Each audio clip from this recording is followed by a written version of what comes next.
Assalamualaikum geng, kita bertemu lagi dalam video pada kali ini. So, kawan-kawan, ini adalah Aveta Viper 180 yang baru saja dilancarkan pada bulan puasa yang lepas. Dan motor ni sebenarnya dah ada dekat jalan dan aku Alhamdulillah diberi peluang untuk merasai jentera ini di jalanan. Dan setelah beberapa hari bersama dengan motosikal ni, dan pada hari ini aku nak kongsikanlah apa dapatan aku dan apa juga pengalaman aku dalam mengendalikan skuter Aveta Viper 180 ni. Sebelum tu, jom kita berselawat dulu ke atas junjungan Nabi Muhammad SAW. Allahumma salli ala Sayyidina Muhammad wa ala alihi wa sahbihi wa barik wasallim. Bagi mereka yang belum lagi subscribe channel Faizal sini, ataupun yang pertama kali singgah dekat channel kami ni, aku mohon jasa baik korang untuk menekan butang subscribe dan juga butang loceng. Korang juga boleh dropkan komen, sharekan pandangan korang berkenaan dengan jentera skuter Aveta Viper 180 ni. Dan korang juga boleh share lah video ni di platform social media korang. Aku amat-amat menghargainya. Jom kita mulakan. Dan sebelum kita mulakan, jom aku nak recap sikit spek jentera Aveta Viper ni. Aveta Viper ni didatangkan enjin berkapasiti 174cc yang mampu menghasilkan sekitar 18.2 horsepower pada RPM 8,500 dan juga 17.2 Nm of torque pada RPM 6,500. Ya, jentera ini kalau ikutkan daripada segi torque dari kilasan dia tu sampai awal sebelum RPM 7,000. Dan itulah yang aku dapat rasai dengan dia punya daya kesedapan dan keseronokan sewaktu aku menunggang dalam bandar. Dan dari segi dia punya spek, seat height dia adalah sekitar 770mm, mempunyai berat sekitar 127 kilo sahaja. Yang menariknya, ada beberapa benda yang aku nak highlight dengan Aveta Viper ni. Aku minta maaf lah kalau kata aku tersalah sebut Aveta Nova, sebab aku rasa dah sinonim. Tapi ini Aveta Viper. Kalau aku tersalah sebut, aku minta maaf awal-awal. Dan benda yang menarik, beberapa benda yang aku rasa aku nak highlight dengan skuter Aveta Viper ni adalah satu, daripada segi tangki minyak dia yang berkapasiti 10.5 liter. Poin yang kedua yang menarik adalah TFT meter dengan kebolehan untuk touchscreen, dan kita boleh memantau banyak benda di dalam panel meter ni lah. Antaranya kita boleh monitor dia punya minyak, kita boleh monitor dia punya fuel consumption, kita boleh monitor dia punya maklumat-maklumat yang kita boleh maklumat-maklumat biasa.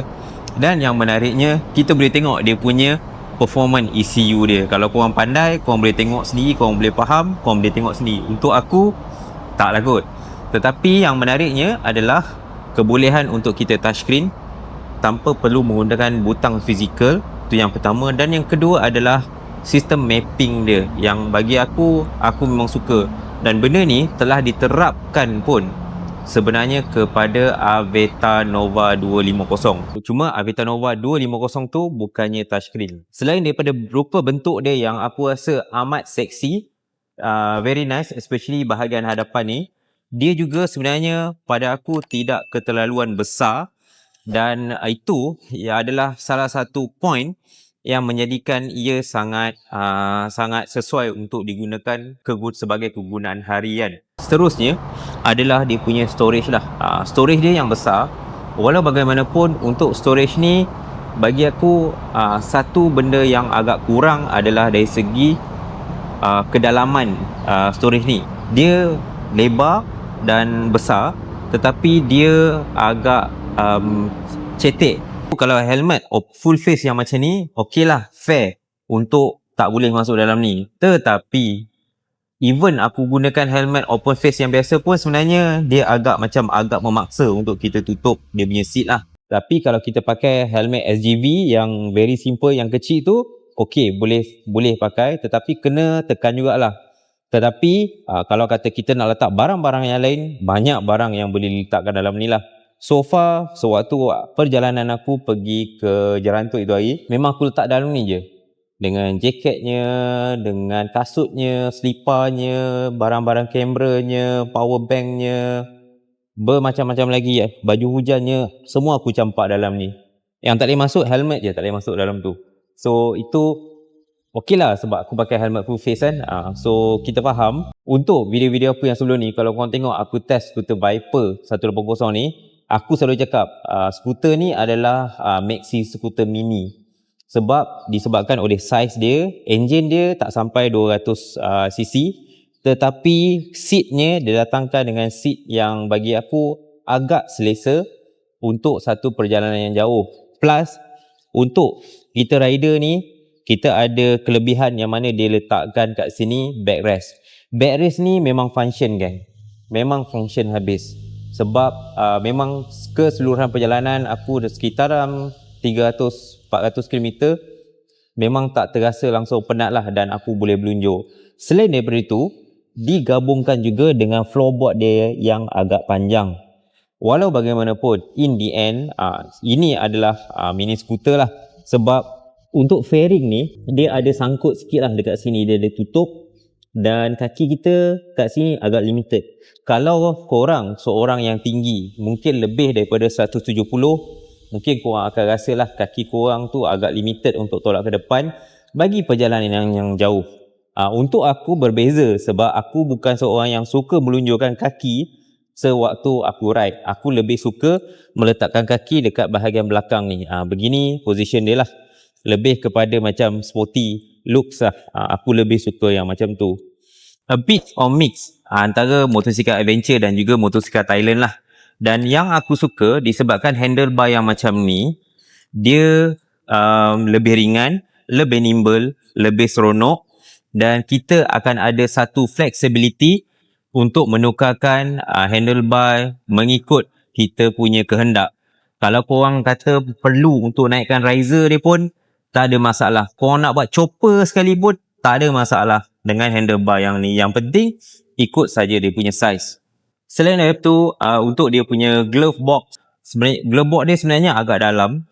So kalau kita nak letak handphone, nak letak wallet, even nak letak kunci sekalipun, boleh letakkan dalam ni. Tapi beringat-ingatlah sebab benda ni sama seperti skuter-skuter yang berada di pasaran yang lain, dianya bukanlah boleh di lock. So kalau kata korang tinggal motor, tinggal wallet korang hilang, itu terserah pada korang. Salah sendiri disebabkan kecuaian kita. Dia ada sekali tempat gantung TIC kat tepi. Unfortunately tak sempat aku nak tunjukkan TIC kat tepi tu sebab aku memang tak sempat langsung lah. Kalau korang pengguna Honda, aku rasa korang akan faham lah benda ni, antara button horn ni dan juga button signal. So aku memang jarang-jarang sekali. So bila aku pakai yang ni, memang banyak kali bila aku nak tukar signal, aku nak activate signal, aku tekan button horn. Memang ramai lah aku rasa yang marah, terkejut sebab aku buat benda tu. Untuk windshield ni, bagi aku, walaupun aku rasa sudah mencukupi, tetapi bukan semua orang yang suka windshield yang rendah macam ni. So kalau korang nak, dia fix, dia non-adjustable. So korang kena buka dan tukarkan windshield yang aftermarket yang lebih besar. Untuk TFT meter ni, dia ada maklumat bateri, SD card ada ke tak, fuel, maklumat speed. Lepas tu ini adalah AR, kita perlu hubungkan. And then ni map, kita perlu link kepada phone juga. And then ni pun direction map, ada jam, traction control, ABS. Yang mana kita boleh buka dan kita boleh switch off lah. Yang mana dekat sini. Ni traction control, kita boleh off. So dia akan off. Dan kalau kita nak, kita boleh on balik lah. Semuanya touchscreen geng. Ada dua benda yang aku rasa ada kurang lah. Satu, dia tidak didatangkan dengan sensor untuk fuel range. Aku rasa sepatutnya dia kena datang lah dengan sensor fuel range tu supaya lebih mudah untuk kita monitor keadaan tangki minyak kita lah. Itu yang pertama. Dan yang kedua, untuk kita sambungkan meter ni kepada kita punya phone, kita perlu download satu apps iaitu EY-Link. Tak ada masalah, okey, banyak benda kita boleh monitor, betul. Akan tetapi sewaktu untuk kita gunakan map, dan map dia tu map yang bagus, dia menggunakan platform Google Map. Tetapi Google Map ni korang perlu subscribe secara bulanan ataupun tahunan, dan dia tak murah lah, dia charge dalam USD. Paling murah satu bulan 3 USD kalau tak silap aku. So dah lebih kurang dalam RM14 macam tu. Untuk sambung kepada apps tu, aku ada mengalami satu masalah yang mana perlu menunggu untuk beberapa ketika ataupun beberapa saat, kalau tak 1 minit, untuk sambungan kepada motosikal dan phone ni untuk berlaku. Yang mana korang kena tekan setiap kali korang nak kena join, nak kena sambungkan apabila motor start dengan phone korang. Itu bagi aku agak annoying sebenarnya. Sebenarnya dia tak ada function untuk lock screen secara fizikal daripada phone kita, yang mana kita akan perlukan menekan satu butang lah, dia panggil satu function, dia lock screen. Tapi dia lock screen, dia tak padam phone korang. So phone korang akan hidup, tetapi good thing dia tak panas. Tetapi dia akan menyebabkan, sebab kita guna map daripada phone kita, so dia akan menyebabkan kita consume bateri agak cepat lah. Macam aku itu hari pergi ke Jalan Tut, phone aku habis dekat hampir separuh jugalah bateri. Biasanya kalau separuh hari bateri tak makan banyak macam tu lah. So kita perlu mengharapkan power bank lah untuk support punya bateri. Tapi kalau kata korang tak nak semua benda tu, dia menggunakan handlebar. So korang masih tetap boleh menggunakan aplikasi ataupun device third party untuk install dekat motosikal ni, ataupun korang installkan sahaja phone holder, settle problem. Daripada segi fuel consumption, minyak dia macam aku cakap tadi berkapasiti 10 liter. Tetapi 10 liter ni bagi aku rasa macam, sebab aku pernah test satu motosikal yang satu skuter cc yang sama, tetapi jarak dia aku boleh pergi sehingga hampir 380km.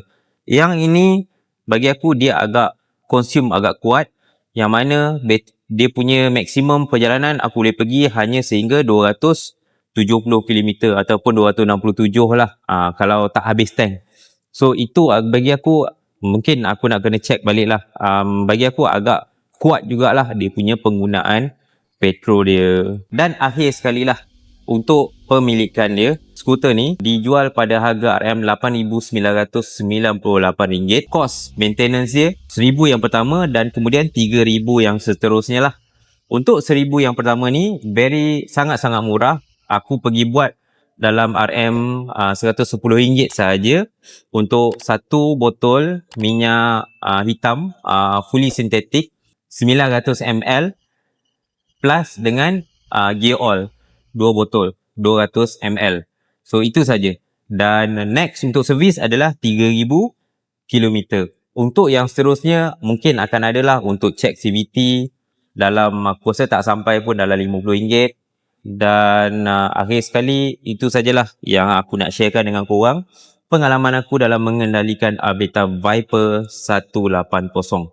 So aku berharap aku dah kongsikan pengalaman aku sedikit sebanyak dalam mengendalikan jentera ini, dan itu terpulang kepada korang. Kalau korang rasa menarik, aku cadangkan akhir sekali untuk korang pergi sendiri ke dealership untuk duduk, test dan tanya maklumat lebih lanjut kepada sales advisor lah. So itu saja geng untuk video kita pada kali ni. Kita jumpa dalam video akan datang. Jangan lupa like, share dan subscribe Aveta Viper 180.